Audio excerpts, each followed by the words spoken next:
Hello दोस्तों, आप लोगों का स्वागत है इस YouTube के वीडियो लेक्चर्स में, जिसमें हम लोग केमिस्ट्री के टॉपिक को एक करके डिस्कशन कर रहे हैं। तो जैसे मैंने प्रीवियस वीडियो लेक्चर में एटॉमिक रेडियस और आयनिक रेडियस के बारे में मैंने एक्सप्लेन कर दिया है, तो आप उस वीडियो लेक्चर को देख सकते हो कि उसका व्यूज यहाँ पे होगा। और हम इसके बाद देखते हैं आज हमारा जो टॉपिक है वो है हमारा ionisation energy.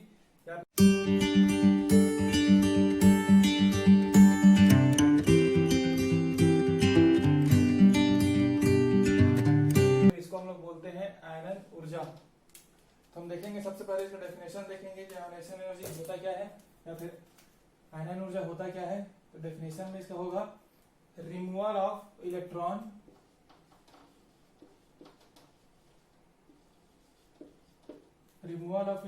From outer shell, या फिर उसी को हम लोग क्या बोलते हैं, valence shell, from outer cell of any isolated gaseous atom। कहने का मतलब क्या है, अगर हमें आयोनाइजेशन एनर्जी के बारे में समझना है, इसका मीनिंग ये हो रहा है कि अगर हमें किसी भी आइसोलेटेड गैसियस एटम है, कहने का मतलब गैसीय कोई परमाणु होगा, अगर उससे हमें इलेक्ट्रॉन को रिलीज कराना है या फिर उससे एक इलेक्ट्रॉन को हमें बाहर करना है, तो हमें क्या करना पड़ता है, कुछ अमाउंट ऑफ एनर्जी देना पड़ता है। तब जाके क्या होता है, उसका वैलेंस सेल, जिसको हम लोग क्या बोलते हैं, बाहरी सेल या फिर आउटर सेल, उससे तब जाके इलेक्ट्रॉन क्या होता है, रिलीज होता है। तो कहने का मतलब ये कि जो अमाउंट ऑफ एनर्जी हमें एनर्जी देना पड़ेगा, ऊर्जा देना पड़ेगा, जो अमाउंट ऑफ एनर्जी हमें किसी भी इलेक्ट्रॉन को किसी भी गैसीय परमाणु अवस्था में, यहाँ पे आप याद रखेंगे गैसीय स्टेट की बात करें, डायरेक्टली सॉलिड से इलेक्ट्रॉन नहीं निकलेगा, उसको हम लोग क्या करते हैं, पहले गैसियस स्टेट में चेंज कर लेते हैं, फिर जाके हम लोग क्या करते हैं, डायरेक्टली उसको एनर्जी देते हैं। एनर्जी देने के बाद क्या होता है, वो अपना एक इलेक्ट्रॉन को रिलीज कर देता है, फिर डोनेट कर देता है।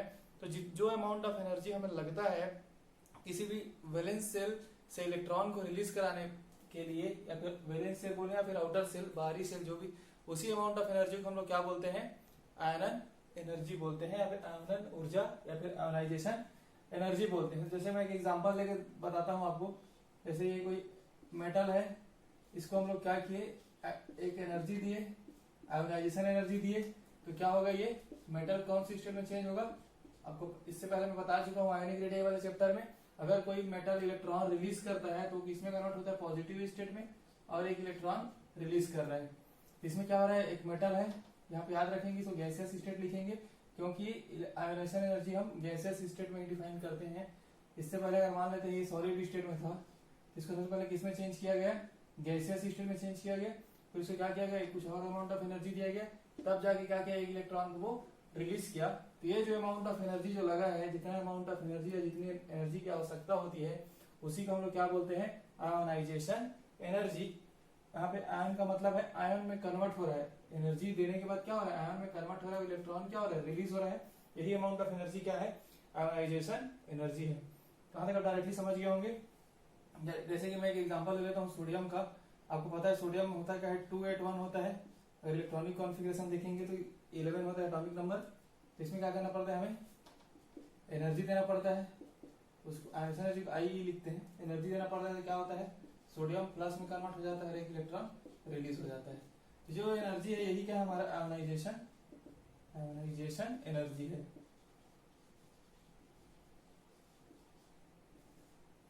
समझ गए होगा आयोनाइजेशन एनर्जी क्या है, amount of energy required to remove electron from valence shell of any isolated gaseous atom. Isolated कहने का मतलब ये है कि वो किसी कंपाउंड के फॉर्म में नहीं होना चाहिए, आइसोलेट के फॉर्म में होना चाहिए। ठीक है, तो यहाँ तक समझिए गैसियस स्टेट में, इसको ध्यान रखेंगे आप। ये इक्वेशन को आप लिख सकते हैं उसमें।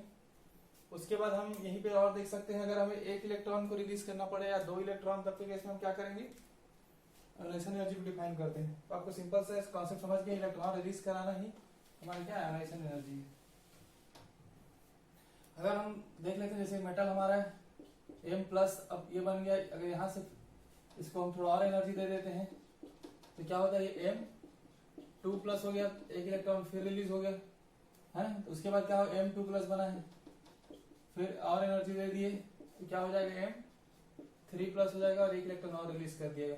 इसको हम क्या बोलेंगे, ये जो अमाउंट ऑफ एनर्जी है उसको IE1 से बोलेंगे। कहने मतलब है कि ये फर्स्ट आयोनाइजेशन एनर्जी हो गया, फर्स्ट आयोनाइजेशन एनर्जी हो गया। ये क्या हो जाएगा हमारा, ये वाला IE2 लिखेंगे जब सेकेंड इलेक्ट्रॉन को रिलीज करा रहे हैं, इसको बोलेंगे सेकेंड आयोनाइजेशन एनर्जी। ये वाला क्या होगा हमारा, थर्ड, 2 इलेक्ट्रॉन रिलीज कराने के बाद थर्ड इलेक्ट्रॉन को फिर रिलीज करा रहे हैं, इसको क्या बोलेंगे, थर्ड आयोनाइजेशन एनर्जी। यहाँ तक आपको समझ में आ गया फर्स्ट आयोनाइजेशन एनर्जी क्या होता है, सेकेंड आयोनाइजेशन एनर्जी क्या होता है, थर्ड आयोनाइजेशन एनर्जी क्या होता है। अब यहाँ पे हम देखते हैं कि अगर इन तीनों में वैल्यू किसका ज्यादा होगा, मतलब अगर हम कंपैरिजन करें फर्स्ट आयोनाइजेशन एनर्जी और सेकेंड, थर्ड, इस टाइप से तीनों में अगर आपको कंपैरिजन करने के लिए बोला या फिर एनर्जी के फॉर्म में इसको अरेंज करने के लिए बोलेगा तो आप कैसे करोगे। तो जैसे कि मैंने अपने प्रीवियस वीडियो लेक्चर में एटॉमिक रेडियस या फिर आयोनिक रेडियस वाला में एक्सप्लेन किया है कि जैसे आप उस वीडियो को देख सकते हो, उसमें क्या होता है, जैसे कोई इलेक्ट्रॉन, कोई एलिमेंट या मेटल जो भी हो, क्या करता है वो एक इलेक्ट्रॉन रिलीज करता है तो उसका साइज क्या हो जाता है, छोटा होते जाता है। साइज क्या होता है, इसका साइज इतना है तो ये क्या हो जाएगा, साइज छोटा होते जाता है, क्योंकि इलेक्ट्रॉन रिलीज करने से क्या होता है, इलेक्ट्रॉन तो रिलीज हो जाता है बट उसमें क्या होता है, प्रोटॉन तो सेम रहता है, तो अट्रैक्शन क्या होता है, न्यूक्लियस का बढ़ जाता है, तो ज्यादा स्ट्रांगली क्या करता है वो अट्रैक्ट करता है वैलेंस शेल के इलेक्ट्रॉन को, तो उसका एटॉमिक रेडियस क्या हो जाता है, एटॉमिक रेडियस या फिर साइज बोलेंगे तो छोटा होते जाता है। अब सिंपल सी बात है, अगर इसमें से अगर आपको एक इलेक्ट्रॉन को निकालना होगा इस सेल से, तो हमें क्या करना पड़ेगा, एनर्जी देना पड़ेगा, मान लो जो भी 10 किलो जूल का एनर्जी देना पड़ा, इसमें मान के चलते हैं हम लोग, है ना। यहाँ से अगर इलेक्ट्रॉन है, इस वैलेंस सेल है इसका, इसमें क्या करना पड़ेगा, अगर इस इलेक्ट्रॉन को रिलीज कराना 10 किलो जूल की एनर्जी देना पड़ेगा। अगर यहाँ से इलेक्ट्रॉन को रिलीज कराना होगा तो हमें 15 किलो जूल, मतलब इससे थोड़ा ज्यादा ही लगेगा, क्योंकि साइज क्या हो रहा है, साइज हो रहा है छोटा होते जा रहा है। अगर साइज छोटा हो रहा है इसका मीनिंग ये है कि उसको न्यूक्लियस से क्या है, ज्यादा अट्रैक्शन है उसका, है ना, नाभिक से अट्रैक्शन क्या उसका ज्यादा है, तो ज्यादा एनर्जी देना पड़ेगा। और साइज छोटा है तो इससे इलेक्ट्रॉन निकालने के लिए क्या करना पड़ेगा हमें, और ज्यादा एनर्जी, मान लो 30 किलो जूल लिख देते हैं, क्योंकि बहुत ज्यादा एनर्जी हो जाता है। जितना साइज छोटा होते जाएगा एनर्जी क्या होता है, एनर्जी का वैल्यू और बहुत ज्यादा बढ़ते जाता है। इससे प्रूफ ये होता है कि फर्स्ट आयोनाइजेशन एनर्जी क्या होगा हमारा, कम होगा, फिर सेकेंड वाला आयोनाइजेशन एनर्जी होगा, फिर थर्ड वाला होगा। तो कहने का मतलब है कि आयोनाइजेशन एनर्जी हमेशा क्या होगा, कम होगा, फिर सेकेंड वाला उससे भी ज्यादा होगा, ये थर्ड वाला उससे भी ज्यादा होगा। कहने का मतलब है कि अगर हम एक इलेक्ट्रॉन रिलीज कर लेते हैं तो साइज क्या हो रहा है उसका, छोटा हो रहा है, और छोटा हो गया तो क्या अट्रैक्शन ज्यादा हो रहा है। अगर फिर से उससे इलेक्ट्रॉन हमें निकालना है तो हमें क्या करना पड़ेगा, ज्यादा एनर्जी देना पड़ेगा। इसलिए क्या होता है, जैसे आयोनाइजेशन एनर्जी, जैसे जैसे हम आयोनाइजेशन करते जाते हैं, आयनन करते जाते हैं, तो उससे क्या होते जाता है, एक एक करके वो आयोनाइजेशन एनर्जी उसका इंक्रीज होते जाता है। तो आप डायरेक्टली जब भी ऐसा क्वेश्चन आता है आयोनाइजेशन एनर्जी 1 2 फर्स्ट, आप डायरेक्टली इससे समझ सकते हैं, ठीक है। और कुछ कुछ एक्सेप्शन है जिसको हम लोग लास्ट में देखेंगे, और 2-3 इसके वीडियो आए उसमें आपको यहाँ पे जैसा आपको लग रहा है कि फर्स्ट ग्रेटर देन होगा सेकंड से, तो कुछ कुछ इसमें चेंजेस भी होता है, कुछ एक्सेप्शन है, ठीक है, उसको हम लोग देखेंगे। अब हम समझते हैं, कहीं कहीं पर आपको बुक में लिखा हुआ दिखेगा कि इसे आयोनाइजेशन ऊर्जा को ही क्या बोला जाता है, आयनन आयोनाइजेशन पोटेंशियल भी बोला जाता है, या फिर हिंदी में अगर बोलेंगे तो आयनन विभव बोलते हैं इसको। अगर इसके पीछे रीजन क्या है हम देख लेते हैं, क्यों इसको आयोनाइजेशन पोटेंशियल भी बोला जाता है और आयनन विभव भी बोला जाता है। इसके लिए मैं सिंपल एक डिस्चार्ज ट्यूब बनाता हूँ, ठीक है। इसमें क्या होता है, एक कैथोड लगा होता है, एक एनोड लगा होता है, एक हम इसको क्या करते हैं, बैटरी से कनेक्ट कर देते हैं, ठीक है। माइनस प्लस है तो माइनस ले देते हैं, प्लस, ये हो गया हमारा कैथोड, इलेक्ट्रोड है ये हमारा है एनोड।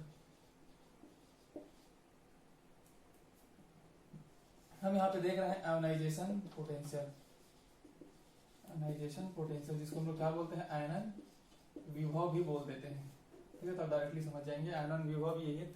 अब इसमें क्या करते हैं हम, मान लो हमारे जैसे सोडियम है, ठीक है, सोडियम है, अभी ये क्या है, इसको हम लोग क्या किए हैं, पहले सोडियम जो था वो सॉलिड स्टेट में था, उसको हम लोग गैसेस सिस्टम में चेंज कर लिए एनर्जी देकर के। अब क्या करते हैं, इस गैस को डायरेक्टली हम डिस्चार्ज ट्यूब में ले आते हैं। तो यहाँ पे क्या होता है, यहाँ पे सोडियम जो है वो सोडियम प्लस और एक इलेक्ट्रॉन में सोडियम एक इलेक्ट्रॉन रिलीज कर देता है। क्यों कर देता है, क्योंकि हम लोग बैटरी के थ्रू क्या लगाते हैं, इसमें वोल्टेज लगाते हैं, वोल्टेज देते हैं इसको, है ना। एक हम क्या करते हैं, वोल्टेज डिफरेंस जनरेट करते हैं, वोल्टेज पोटेंशियल यहाँ पे हम लोग जनरेट करते हैं, जिससे क्या होता है, ये सोडियम जो है वो एक इलेक्ट्रॉन रिलीज कर देता है और पॉजिटिव चार्ज में कन्वर्ट हो जाता है। सिंपल सी बात है, पॉजिटिव वाला इधर चला जाएगा और इलेक्ट्रॉन इधर चला जाएगा। इसका मीनिंग ये हो रहा है कि अब देखो यहाँ पे क्या हो रहा है, एक मिनिमम मिनिमम हमें क्या लगाना पड़ रहा है, मिनिमम वोल्टेज पोटेंशियल लगाना पड़ रहा है।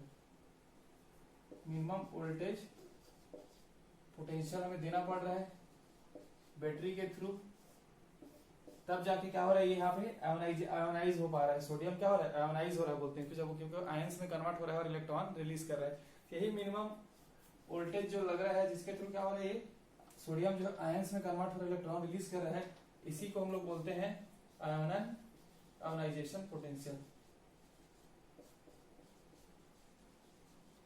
आयोनाइजेशन पोटेंशियल या फिर आयनन विभव। वो आपको समझ में आ गया होगा, क्योंकि दोनों कॉन्सेप्ट में इसमें हम डायरेक्टली एनर्जी दे रहे थे पहले वाले केस में, तो भी हमें एक इलेक्ट्रॉन और सोडियम पॉजिटिव आयन मिल रहा था, मतलब सोडियम धन आयन मिल रहा था। इसमें भी क्या मिल रहा है, सेम ही मिल रहा है। इसलिए क्या करते हैं, जब वोल्टेज के थ्रू हम लोग इलेक्ट्रॉन को रिलीज कराते हैं या फिर वैलेंस शेल से इलेक्ट्रॉन को क्या करते हैं, रिलीज कराते हैं, है ना, तो उसको क्या बोल देते हैं, आयोनाइजेशन पोटेंशियल बोल देते हैं। इसलिए यहाँ पे डायरेक्टली हम बोल सकते हैं इसी को क्या बोलते हैं, आयोनाइजेशन पोटेंशियल भी यही है। इसलिए बुक में आपको दोनों नाम लिखे हुए मिल जाएगा, आयोनाइजेशन पोटेंशियल और आयोनाइजेशन एनर्जी। ठीक है, अब तक यहाँ तक आपको समझ में आ गया होगा। अब हम देखते हैं कि इनका यूनिट क्या है, किस यूनिट में इनको मेजर किया जाता है। ठीक है, तो आप देख लेते हैं आयोनाइजेशन एनर्जी या फिर आयनन ऊर्जा है जो, उसको क्या करते हैं, इसमें यूनिट क्या है मेजर करने के लिए, तो आप याद रखेंगे इलेक्ट्रॉन वोल्ट में मेजर कर सकते हैं इसको, किलो जूल पर मोल या फिर किलो कैलोरी पर मोल, ये सब यूनिट है इसको मेजर करने के लिए। आपको इसी सब यूनिट में एनर्जी किसमें मिलेगी, किलो जूल पर मोल, ये सब में पर मोल मतलब एक मोल के लिए कितना अमाउंट ऑफ एनर्जी लगेगा इलेक्ट्रॉन को रिलीज करने में, वही क्या है, किलो जूल पर मोल है। यहाँ तक आपको समझ में आ गया होगा। अब हम आगे टॉपिक पे बढ़ते हैं। अब हम देख लेते हैं कि जो आयोनाइजेशन एनर्जी है और जो अभी हम लोग पढ़े पोटेंशियल, हाँ वोल्टेज का पोटेंशियल जो देखे हम लोग, उसमें क्या करें, रिलेशन क्या है। अगर आपको आयोनाइजेशन एनर्जी निकालना है, वोल्टेज आपको ये है, जो क्या है आयोनाइजेशन पोटेंशियल, अगर क्वेश्चन में दिया हुआ है आयोनाइजेशन पोटेंशियल, यहाँ पे क्या इसको मल्टीप्लाई करना है, charge of electron into Avogadro number, Avogadro number से मल्टीप्लाई कर देते हैं, क्या मिल जाता है, आयोनाइजेशन एनर्जी मिल जाता है। लिख देते हैं चार्ज ऑफ इलेक्ट्रॉन, लिख देते हैं 1.60 10⁻⁹ कूलम।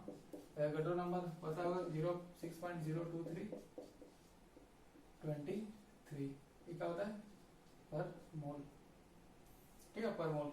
अब क्या करते हैं, इसे मल्टीप्लाई करते हैं तो हमारा डायरेक्टली हम लिख देता हूँ यहाँ पे 96.3 आता है और 10⁻³ आता है, या फिर किलो जूल पर मोल हो जाता है। तो आपको क्या होगा, अगर आपको वोल्टेज आयोनाइजेशन पोटेंशियल दे दिया है, और अगर आपको चाहिए कि आयोनाइजेशन एनर्जी उसको कैलकुलेट करें, तो आपको बस 96.3 से मल्टीप्लाई कर दोगे, तो आपको क्या हो जाएगा, किलो जूल पर मोल में आपको क्या यहाँ से डायरेक्टली आयोनाइजेशन एनर्जी फाइंड कर सकते हो। अब दोस्तों अब हम इसके आगे हम देख लेते हैं, देख लेते हैं इसको आयोनाइजेशन, कुछ एग्जांपल ले लेते हैं जिससे आपको डायरेक्टली समझ में आएगा। जैसे मैं मैग्नीशियम का एग्जांपल ले लेता हूं। अब अगर आपको पता होगा तो मैग्नीशियम की इलेक्ट्रॉनिक कॉन्फ़िगरेशन कितना, एटॉमिक नंबर होता है 12, इलेक्ट्रॉनिक कॉन्फ़िगरेशन क्या होगा 1s2 2s2 और 2p6 और होगा 3s2। ठीक है, तो आपको क्या करना पड़ेगा, यहां से सबसे पहले मैग्नीशियम प्लस में कन्वर्ट होगा। अगर हम इसमें क्या करेंगे, एनर्जी देंगे, आयोनाइजेशन एनर्जी देंगे, यहाँ पे क्या होगा, एक इलेक्ट्रॉन रिलीज हुआ, तब ये क्या हो गया, अभी अगर इसी को मैं इस फॉर्म में लिख दूं 282 के फॉर्म में, यहाँ पे क्या हो गया 281 हो गया। फिर क्या आप देख रहे हो 281, हमें क्या चाहिए, कॉन्फ़िगरेशन चाहिए, 28 कॉन्फ़िगरेशन चाहिए, स्टेबल कॉन्फ़िगरेशन के लिए, स्थायी बनने के लिए। तो क्या करना पड़ेगा, हमें एक इलेक्ट्रॉन और रिलीज करना पड़ेगा। यहाँ पे आयोनाइजेशन एनर्जी दे देते हैं इसको, तो क्या होगा, ये Mg2 प्लस 2 इलेक्ट्रॉन रिलीज आएगा। यहाँ पे क्या हो जाएगा, एक इलेक्ट्रॉन, यहाँ पे ये हो जाएगा 2,8, मतलब ये क्या हो जाएगा, ये हो गया तो आपका स्टेबल, Mg2 प्लस स्टेबल हो गया। उसके बाद कौन सा वाला स्टेबल होगा, अब स्टेबिलिटी पूछा जाएगा तो हाईएस्ट कौन सा होगा, Mg2 प्लस होगा, फिर कौन सा होगा, Mg होगा, फिर आपका आएगा Mg प्लस। ठीक है, क्योंकि यहाँ पे फुल है जबकि यहाँ पे क्या है, एक ही इलेक्ट्रॉन है, तो ये वाला हो जाएगा। ठीक है, अब इसी को डायरेक्टली आपको लिखना होगा तो कैसे लिखेंगे आप, Mg लिखेंगे, फिर आयोनाइजेशन एनर्जी, फिर हम डायरेक्टली लिख देते हैं इसको Mg 2 प्लस और 2 इलेक्ट्रॉन लिख देते हैं। ठीक है, Mg 2 प्लस और 2 इलेक्ट्रॉन लिख देते हैं। जो अमाउंट ऑफ एनर्जी होगा डायरेक्टली वो ऐड होकर क्या होता है, 2 इलेक्ट्रॉन की एनर्जी हो। आयोनाइजेशन एनर्जी को कौन कौन से फैक्टर है, जो किस फैक्टर के बेस पे क्या होता है आयोनाइजेशन एनर्जी का वैल्यू चेंज होता है। कहने का मतलब है कि ये सब फैक्टर्स हैं उसको, जिससे हम लोग आयोनाइजेशन एनर्जी के बारे में और डिटेल में समझेंगे। तो देख लेते हैं जो प्रभावित करने वाले कारक है इसको, आयोनाइजेशन एनर्जी को, उसको हम लोग एक एक करके देखते हैं। तो इसमें यहाँ पे मैं टोटल 6 फैक्टर लिखा हूँ, आप देख सकते हो। पहला है न्यूक्लियर चार्ज, जिसको बोलते हैं नाभिकीय आवेश। सेकंड है एटॉमिक साइज, परमाणु का आकार बोल सकते हैं, या फिर शील्डिंग इफेक्ट, परिरक्षण प्रभाव, और पेनेट्रेटिंग पावर। एक होता है नोबेल गैस कॉन्फ़िगरेशन, जो आपको पता होगा अक्री गैस होता है, ये होता है फुल या फिर हाफ फिल्ड, मतलब पूर्ण पूरित या अर्ध पूरित जो कॉन्फ़िगरेशन होता है उसमें क्या होता है वो ज्यादा स्टेबल हो जाता है, उसकी वजह से क्या होता है आयोनाइजेशन एनर्जी उसका बढ़ जाता है। तो एक एक करके हम लोग देखते हैं। सबसे पहले देखते हैं न्यूक्लियर चार्ज। तो आपको डायरेक्टली पता है न्यूक्लियर चार्ज से मीनिंग क्या है। न्यूक्लियर में क्या क्या होता है, प्रोटॉन प्लस न्यूट्रॉन होता है। प्रोटॉन कौन सा चार्ज होता है, प्रोटॉन पे होता है पॉजिटिव चार्जेस, है ना। तो अगर हम प्रोटॉन का नंबर बढ़ाते जाएंगे तो न्यूक्लियस पे क्या होगा, चार्ज इंक्रीज होते जाएगा। समझ रहे हो, अगर आप न्यूक्लियस है ये, यानी कोई एक सेल है, अगर न्यूक्लियस में क्या है प्रोटॉन और न्यूट्रॉन है, प्रोटॉन पे पॉजिटिव होता है, न्यूट्रॉन क्या होता है जीरो चार्जेस होता है। अगर हम यहाँ पे एटॉमिक नंबर, क्योंकि आपको पता है atomic number is equal to क्या होता है, नंबर ऑफ प्रोटॉन और नंबर ऑफ इलेक्ट्रॉन भी होता है। ठीक है, तो अगर हम एटॉमिक नंबर इंक्रीज करेंगे तो क्या होगा, प्रोटॉन के नंबर इंक्रीज होगा, प्रोटॉन नंबर इंक्रीज होगा मतलब न्यूक्लियर का जो चार्ज है वो क्या हो रहा है, इंक्रीज हो रहा है। कौन सा चार्ज इंक्रीज हो रहा है, पॉजिटिव चार्ज। अगर न्यूक्लियस का पॉजिटिव चार्ज इंक्रीज हो रहा है मतलब न्यूक्लियस का क्या हो रहा है, पावर बढ़ रहा है। अगर न्यूक्लियस का पावर बढ़ रहा है तो क्या करेगा, वैलेंस शेल में जो इलेक्ट्रॉन है उसको ज्यादा एनर्जी से, फिर ज्यादा ताकत से बोल सकते हैं, क्या करेगा, उसको अपनी ओर अट्रैक्ट करेगा। और ज्यादा अगर पावर से अट्रैक्ट करेगा तो इलेक्ट्रॉन को निकालने में हमें क्या होगा, बहुत टफ होगा। तो अगर इलेक्ट्रॉन को निकालने में अगर टफ हो रहा है, इसका मीनिंग यह है कि हमें ज्यादा एनर्जी देना पड़ेगा। तो सिंपल सी बात है, अगर न्यूक्लियर चार्ज क्या हो रहा है, इंक्रीज हो रहा है, मतलब प्रोटॉन का नंबर, प्रोटॉन की संख्या क्या हो रही है, इंक्रीज हो रही है। तो क्या करना पड़ रहा है हमें, न्यूक्लियर चार्ज इंक्रीज हो रहा था, प्रोटॉन का नंबर इंक्रीज हो रहा है, उसके थ्रू क्या हो रहा है, वो वैलेंस शेल के जो इलेक्ट्रॉन है ना, वैलेंस इलेक्ट्रॉन को क्या कर रहा है, वो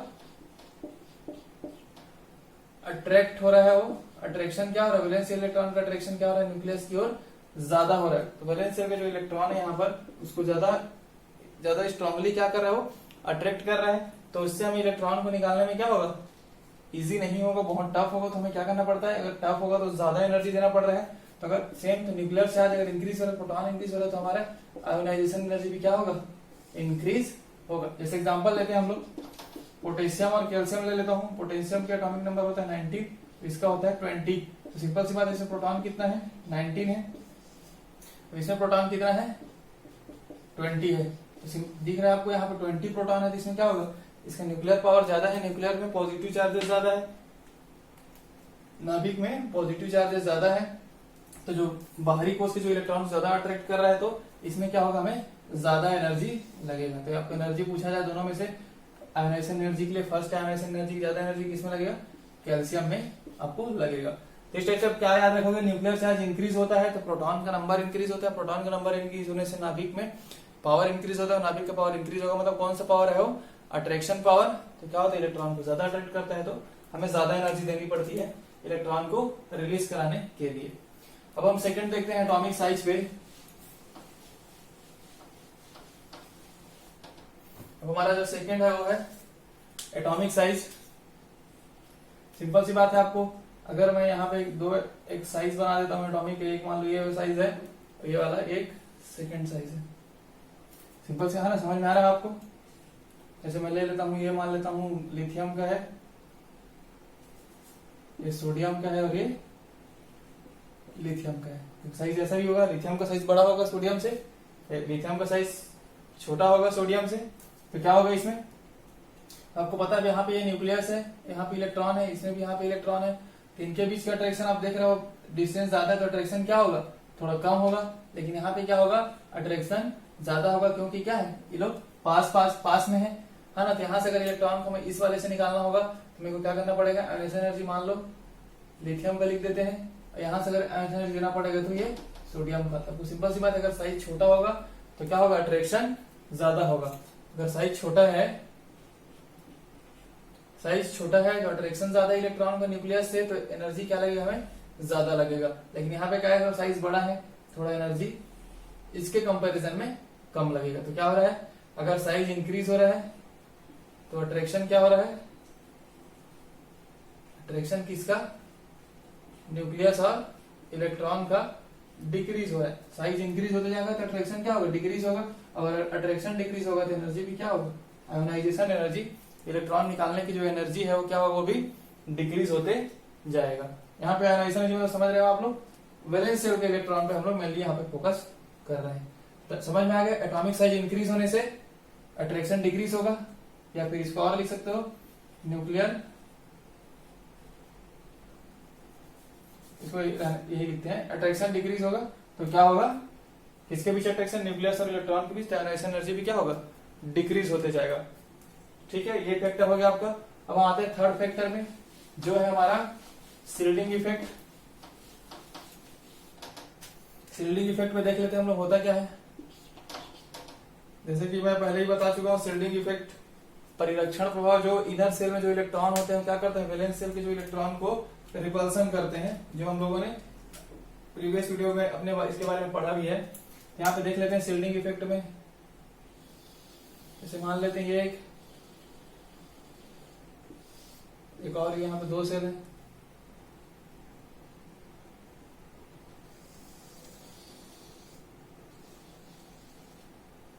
यहाँ पे सिंगल सेल है। ठीक है, साइज दोनों का लगभग सेम है, मान के चलते हैं कि दोनों का सेम है साइज। तो क्या होगा, अब यहाँ पर इलेक्ट्रॉन है, एक यहाँ पर इलेक्ट्रॉन है। ठीक है, अब यहाँ पर इलेक्ट्रॉन का अट्रैक्शन न्यूक्लियस से है, इसका भी अट्रैक्शन क्या है, न्यूक्लियस से है। अब हमें एनर्जी से, हमें इस इलेक्ट्रॉन को रिलीज कराना है, तब आयोनाइजेशन एनर्जी निकालना है, मान 1 ले लेते हैं, आयोनाइजेशन एनर्जी 2 ले लेते हैं, है ना। तो आपको सिंपल सी बात, यहाँ पे देखिए, यहाँ पर भी इलेक्ट्रॉन होगा, अगर इसमें सेल है मतलब इलेक्ट्रॉन तो होगा ही इसमें। तो ये इलेक्ट्रॉन और ये इलेक्ट्रॉन के बीच क्या होगा, रिपल्सन होगा। ये ज्यादातर केस में 3D वाले केस और 4s इलेक्ट्रॉन हो गया, ये सब में ये होता है, बट हम यहाँ पे सिंपल कॉन्सेप्ट लेके चल रहे हैं, है ना। तो यहाँ पे क्या होगा, ये जो इलेक्ट्रॉन है और उसके, अगर मैं मान लू इसको NS सेल, इसको क्या बोलेंगे, N-1, उससे एक कम सेल, है ना।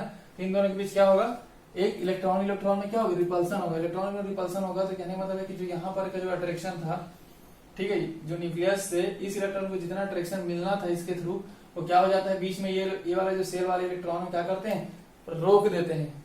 ठीक है, ये जो इलेक्ट्रॉन जो बीच में है इनका जो अट्रैक्शन होना था उसको क्या करते हैं, लोग रोक देते हैं, जिससे क्या हो जाता है, ये थोड़ा इजिली निकल सकता है। इजिली निकल सकता है कहने का मतलब है कि इसका आयोनाइजेशन एनर्जी क्या होगा, कम होगा इसके कंपैरिजन में। क्यों, क्योंकि इसमें बीच में कोई सेल नहीं है, बीच में कोई इलेक्ट्रॉन नहीं है जो इन दोनों के अट्रैक्शन को रोक पाए, या फिर जो यहाँ पे इलेक्ट्रॉन का रिपल्सन हो रहा था वो भी यहाँ पे नहीं हो पाएगा। यहाँ पर क्या होगा, डायरेक्टली वो कनेक्टेड है। तो यहाँ पर से अगर इलेक्ट्रॉन को रिलीज कराना है तो हमें क्या करना पड़ेगा, ज्यादा एनर्जी देना पड़ेगा। तो यहाँ से क्या प्रूफ हो गया, आयोनाइजेशन एनर्जी जो सेकेंड होगा वो ज्यादा होगा किससे, आयोनाइजेशन एनर्जी 1 से। अब देखो यहाँ पे जो इफेक्ट दिखा रहा है, वो जो N-1 सेल वाला जो इफेक्ट हो रहा है, या जिसकी वजह से ये सब हो रहा है, उसी को क्या बोलते हैं हम लोग, शिल्डिंग इफेक्ट। वही इफेक्ट क्या है, जो ये जो इलेक्ट्रॉन है थर्ड जो है वो N-1 सेल में, जिसकी वजह से ये हो रहा है, उसी को क्या बोलते हैं, शिल्डिंग इफेक्ट। यहाँ से ये प्रूफ हो रहा है कि अगर शिल्डिंग इफेक्ट उसमें ज्यादा होता है ना, शिल्डिंग इफेक्ट ज्यादा हो रहा है तो क्या होगा, वो अट्रैक्शन क्या होगा उसमें, न्यूक्लियस और इलेक्ट्रॉन का कम होगा, तो आयोनाइजेशन एनर्जी भी क्या होगा, कम होगा। आयोनाइजेशन एनर्जी भी क्या होगा, कम होगा। ये यहाँ पे कंक्लूजन था। ठीक है, हो गया शिल्डिंग इफेक्ट बता दिया मैं। अब आते हैं पेनिट्रेटिंग पावर पे।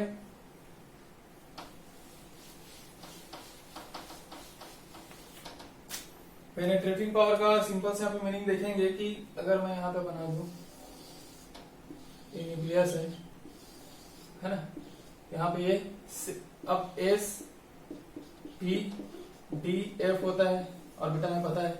यहाँ पे ये होता है पेनिट्रेटिंग पावर का मीनिंग कि एस जो होता है क्या होता है, न्यूक्लियस से ज्यादा अट्रैक्ट होता है। उसके बाद कौन होता है, पी होता है, उसके बाद डी, उसके बाद एफ। ठीक है, ये पहले से कॉन्सेप्ट पे ही बेस्ड है। यहाँ पे क्या होता है, एस ऑर्बिटल जो है न्यूक्लियस से ज्यादा अट्रैक्ट होता है, उसके बाद जो है पी ऑर्बिटल अट्रैक्ट होता है, फिर डी और फिर एफ ऑर्बिटल। तो सिंपल सी बात है, अगर एस क्या है, ज्यादा अट्रैक्शन है, इसी को बोलते हैं पेनिट्रेटिंग पावर। मतलब एस क्या होता है, न्यूक्लियस से ज्यादा पेनिट्रेट रहता है, न्यूक्लियस की ओर पेनिट्रेट ज्यादा रहता है वो। तो आपको सिंपल सी बात है, अगर एस में कोई भी इलेक्ट्रॉन को निकालने के लिए क्या करना पड़ेगा, ज्यादा एनर्जी देना पड़ेगा। उसके बाद पी में, उसके बाद डी में, उसके बाद एस में। जैसे एग्जांपल मैं ले लेता हूँ, ये हो गया मैग्नीशियम, ये हो गया एल्यूमिनियम। तो मैग्नीशियम में क्या होता है 282, यहाँ पे लिखेंगे 1s2 2s2 2p6 और 3s2। लेकिन इसमें क्या होगा 1s2 2s2 2p6 और 3s1 3s2 और 3p1 होगा। तो देख रहे हो आपको, अगर हम इलेक्ट्रॉन रिलीज करना है, हमें सिंगल प्लस प्लस दोनों में बनाना था हमें क्या करना पड़ेगा, इस इलेक्ट्रॉन को रिलीज करना पड़ेगा पी का, इसमें किसमें करना पड़ेगा, एस वाले इलेक्ट्रॉन को। आपको पता है एस का पेनिट्रेटिंग पावर क्या है, ज्यादा है न्यूक्लियस की ओर, तो इससे इलेक्ट्रॉन निकालना क्या होगा, टफ होगा। अगर इससे इलेक्ट्रॉन निकालना टफ हो रहा है, मतलब हमें क्या करना पड़ेगा, ज्यादा एनर्जी देना पड़ेगा, तब जाके क्या होगा, ये रिलीज होगा इलेक्ट्रॉन। अब पी वाला क्या है, एस की कंपेरिजन पी में क्या लगता है, कम लगता है एनर्जी, कम इजिली निकल जाएगा, तो एनर्जी कम देना पड़ेगा। इसलिए क्या होगा, मैग्नीशियम से एल्यूमिनियम में एनर्जी क्या लगेगा, कम लगेगा अगर हमें फर्स्ट इलेक्ट्रॉन को निकालना है तो। बट इसी में देख सकते हैं, अगर एक एक इलेक्ट्रॉन दोनों में निकल गया, फिर क्या बन गया, ये मैग्नीशियम प्लस हो गया। ठीक है, मैग्नीशियम प्लस हो गया, ये क्या हो गया, एल्यूमिनियम प्लस हो गया। हम देख लिए, ये क्या देखे हम लोग, फर्स्ट आयोनाइजेशन एनर्जी देखे। ठीक है, फर्स्ट आयोनाइजेशन एनर्जी देखे। अब हम सेकंड के देखते हैं। इसी में अगर हमें मान लो एक इलेक्ट्रॉन और निकालना है इससे रिलीज, जैसे कि ये क्या है हमारा, है ना 1s2 2s2 2p6 है। ये रिलीज करने के बाद क्या बचा इसमें, 1s2 2s2 2p6। अब बचा 3s1 रिलीज हो गया इसमें से, तो इतना बचा। इसमें क्या हो गया, 1s2 2s2 2p6 और 3s2 है। अब यहाँ पे सिंपल सब दिख रहा है, ये 3s2 है, फुल फील्ड है, यहाँ पे क्या है 3s1 है। तब यहाँ से इजिली एक इलेक्ट्रॉन निकाल सकते हैं, क्योंकि नोबेल गैस कॉन्फ़िगरेशन में पहुंच जाएगा। लेकिन अगर ये इलेक्ट्रॉन निकालता है तो ये नहीं पहुंचेगा, क्योंकि यहाँ पे 3s1 रहेगा। तो यहाँ से अब इसमें से अगर आपको एक इलेक्ट्रॉन और रिलीज करना है, तो हमें इस बार क्या पड़ेगा, Mg प्लस में ज्यादा एनर्जी देना पड़ेगा एल्यूमिनियम प्लस के कंपेरिजन में, जिसको हम लोग क्या बोलते हैं, सेकेंड आयोनाइजेशन एनर्जी। क्योंकि एक तो पहले ये वाला निकाले थे हम लोग, फिर सेकेंड वाला। यहाँ से डायरेक्टली आपको पता चल रहा है कि आयोनाइजेशन एनर्जी जो था, अगर इनके केस में कंपैरिजन कर रहे हैं हम लोग, तो आयोनाइजेशन एनर्जी जो था फर्स्ट वाला, वो किसका ज्यादा था, एल्यूमिनियम का, मैग्नीशियम का ज्यादा था। उसके बाद क्या था, एल्यूमिनियम का था। इसमें क्या है, सॉरी यहाँ पर एल्यूमिनियम का होगा ज्यादा। ठीक है, क्योंकि यहाँ पर एक इलेक्ट्रॉन इजिली रिलीज कर सकता है ये, जबकि ये इजिली रिलीज नहीं कर सकता, क्योंकि ये फुल फील्ड है। यहाँ पे एक इलेक्ट्रॉन रिलीज कर देगा, फिर नोबेल गैस पहुंच जाएगा। तो सेकंड वाले केस में क्या हो गया, एल्यूमिनियम प्लस की एनर्जी क्या होगा, इस बार ज्यादा होगा। सेकेंड आयोनाइजेशन एनर्जी के लिए एल्यूमिनियम प्लस से निकालना ज्यादा टफ होगा, फिर होगा Mg प्लस का। अब इसी में आप थर्ड भी देख सकते हो। अब इसको मान ले, अब देखोगे डायरेक्टली, अभी एक इलेक्ट्रॉन निकाल देगा तो क्या बनेगा, ये बन जाएगा, है ना। इससे तो निकालना और मुश्किल हो जाएगा। तो अगर आयोनाइजेशन एनर्जी थर्ड में जाओगे तो Mg2 प्लस का ज्यादा हो जाएगा एल्यूमिनियम 2 प्लस से। यहाँ तक आप समझ में आ गया होगा पेनिट्रेटिंग पावर क्या है, न्यूक्लियस की ओर ज्यादा अट्रैक्ट होता है एस ऑर्बिटल, तो वहां से इलेक्ट्रॉन निकालना टफ होते जाता है। तो आप एग्जांपल डायरेक्टली यहाँ से समझ गए होंगे। अब आते हैं हम अपना नेक्स्ट में नोबेल गैस कॉन्फ़िगरेशन। ठीक है, जैसे आप लोगों ने देखे होंगे, नियॉन में एटॉमिक नंबर 10 होता है, 1s2 2s2 2p6 है। देख रहे हो आप, ये पूरा क्या फुल फील्ड है ये, क्योंकि ये नोबेल गैस है ना। नियॉन एक नोबेल गैस है। आर्गन ले सकते हैं 18। इसमें क्या होता है, 1s2 2s2 2p6 3s2 और 3p6। देख रहे हो आप, ये क्या है, फुल फील्ड है ये। तो क्या करेगा, फुल फील्ड है तो ये कोई रिएक्शन करना नहीं चाहेगा, इसीलिए इसको बोलते हैं नोबेल गैस, जो रिएक्शन नहीं करता। हिंदी में बोलेंगे तो अक्रिय गैस, जो क्रिया नहीं करता वही क्या है, अक्रिय है ना। तो अक्रिय गैस क्या हो गया, नोबेल गैस। ये रिएक्शन करना नहीं चाहेगा तो क्या होगा, इनका आयोनाइजेशन एनर्जी होगा वो क्या होगा, बहुत वेरी हाई होगा, बहुत ज्यादा होगा। आयोनाइजेशन एनर्जी इनका हमेशा ज्यादा ही होगा। अगर इसके सेम पीरियड में कंपैरिजन करें या फिर ग्रुप में कंपैरिजन करें, अगर नोबेल गैस वहां पे आ जाता है अगर ऑप्शन में आपका, तो डायरेक्टली वहां पे क्या हो जाएगा, उसका आयोनाइजेशन एनर्जी क्या हो जाएगा, ज्यादा हो जाएगा। तो ठीक है, नोबेल गैस कॉन्फ़िगरेशन में क्या होता है, आयोनाइजेशन एनर्जी ज्यादा होता है।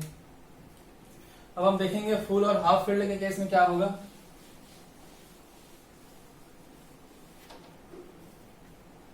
फुल फील्ड और हाफ फील्ड के केस में भी देख लेते हैं क्या हो रहा है यहाँ पे। तो अब देख रहे हो जैसे कि मैं यहाँ पे ऑक्सीजन और नाइट्रोजन के एग्जांपल ले लेता हूँ फुल फील्ड हाफ फील्ड के केस में। इसका एटॉमिक नंबर 8 है, इसका क्या है 7 है, ठीक है, इसका 7 है, इसका क्या होगा 1s2 2s2 2p4 होगा, जबकि इसका क्या होगा 1s2 2s2 और 2p3 होगा। ठीक है, यहाँ से समझ में आ गया होगा। ये तो सब इनर सेल, ये तो आपका इनर सेल हो गया, ये आउटर सेल में क्या है 2 इलेक्ट्रॉन इस टाइप से फिल करते हैं, इसको पढ़े होगे आप लोग। मैं अपना वीडियो लेक्चर भी बना चुका हूँ इस टॉपिक का, देख सकते हो कि इस टाइप से इलेक्ट्रॉन को फिल किया जाता है। ठीक है, इलेक्ट्रॉनिक कॉन्फ़िगरेशन से रिलेटेड तो उस वीडियो लेक्चर को आप देख सकते हो। अब हम देखते हैं इसमें, देखते हैं इसमें क्या होगा, ये 2s हो गया, ये एक इलेक्ट्रॉन है। तो यहाँ पे आपको दिख रहा होगा कि नाइट्रोजन के केस में ये क्या है, हाफ फील्ड है, मतलब ये तीनों ऑर्बिटल्स हैं, तीनों में क्या है, एक इलेक्ट्रॉन हाफ फील्ड, जबकि इसमें क्या हाफ फील्ड नहीं है, क्योंकि इसमें 3 और 4 आ गया। तो पूरा हाफ तो नहीं बोलेंगे, हाफ से ज्यादा हो गया है ना, बट फुल नहीं है लेकिन हाफ से कम है, हाफ से ज्यादा है। तो ये क्या है, हाफ फील्ड है। और हमें पता है कि हाफ फील्ड कॉन्फ़िगरेशन जो होता है, ठीक है, जो हाफ फील्ड होगा, हाफ फील्ड हो गया या फिर फुल फील्ड कॉन्फ़िगरेशन क्या होता है, स्टेबल होता है, वो भी हाईली स्टेबल होता है। ठीक है, तो हाफ फील्ड या फुल फील्ड का जो कॉन्फ़िगरेशन होता है क्या होता है, हाईली स्टेबल होता है वो। यहां से ये प्रूफ हो रहा है कि नाइट्रोजन वाला क्या है, ये वाला ज्यादा स्टेबल है क्योंकि ये हाफ फील्ड कॉन्फ़िगरेशन है, जबकि ये क्या होगा, ऑक्सीजन क्या है, हाफ फील्ड नहीं है तो ये कम स्टेबल है। यहाँ से अगर देखेंगे हमें नाइट्रोजन से अगर हमें 1 इलेक्ट्रॉन रिलीज कराना होगा तो हमें क्या करना पड़ेगा, बहुत ज्यादा एनर्जी देना पड़ेगा कंपैरिजन में ऑक्सीजन से अगर हमें प्लस कराना पड़ेगा तो। ठीक है, लेकिन ऐसा होता नहीं है क्योंकि ये लोग क्या है, इलेक्ट्रोनिगेटिव एलिमेंट, रिलीज करने की बजाय क्या करते हैं लोग, इलेक्ट्रॉन को एक्सेप्ट करना ज्यादा पसंद करते हैं। तो ऐसा आपको एग्जांपल मिलेगा नहीं जिसमें नाइट्रोजन पॉजिटिव चार्जेस बहुत कम ही मिलेगा, ऑक्सीजन तो मिलेगा ही नहीं, ऑक्सीजन मैक्सिमम नेगेटिव चार्जेस में होता है। तो ये बस समझाने के लिए था कि हाफ फील्ड और फुल फील्ड वाला कॉन्सेप्ट भी यहाँ पे काम करता है। ठीक है, अब यहाँ तक आपको समझ में आ गया होगा कि किस टाइप से फैक्टर जो है, कौन कौन से फैक्टर्स है जो आयोनाइजेशन एनर्जी को इफेक्ट कर रहा है, या फिर बोल सकते हैं प्रभावित करने वाले जो कारक है, हम लोग देख लिए। सबसे पहले देखिए इसमें न्यूक्लियर चार्ज, यहाँ पे मैं एक समरी के फॉर्म में लिख देता हूँ इसको, क्या क्या हम लोग पढ़े। ठीक है, तो न्यूक्लियर चार्ज अगर इंक्रीज होगा तो क्या हो रहा है, आयोनाइजेशन एनर्जी भी इंक्रीज हो रहा था। एटॉमिक साइज क्या हो रहा है, डिक्रीज होगा, तब जाके आयोनाइजेशन एनर्जी क्या होगा, इंक्रीज होगा। शील्डिंग इफेक्ट जितना ज्यादा होगा आयोनाइजेशन एनर्जी उतना ही कम होगा। पेनेट्रेटिंग पावर SpDF की ओर होते जाता है, जितना ज्यादा पेनेट्रेटिंग पावर होगा उतना ज्यादा क्या होगा, आयोनाइजेशन एनर्जी होगा। नोबेल गन कॉन्फ़िगरेशन पता है इसका, आयोनाइजेशन एनर्जी क्या होता है, हाई होता है। हाफ फील्ड फुल फील्ड होगा तो भी आयोनाइजेशन एनर्जी क्या होगा, हाई होते जाएगा, क्योंकि वो स्टेबल कॉन्फ़िगरेशन में पहुंच जाता है। अब इसके बाद हम नेक्स्ट वीडियो लेक्चर में देखेंगे आवर्त में और या फिर पीरियड्स में बोलेंगे या फिर ग्रुप में कैसा कैसा चेंजेस होते हैं, नेक्स्ट वीडियो में हम देखेंगे। अभी तक आप लोग इस प्रभावित करने वाले कारक को समझ गए होंगे। ठीक है दोस्तों, उम्मीद करता हूँ आपको वीडियो समझ में आएगा। अगर आपको वीडियो अच्छा लगा होगा तो लाइक कमेंट जरूर करें। धन्यवाद।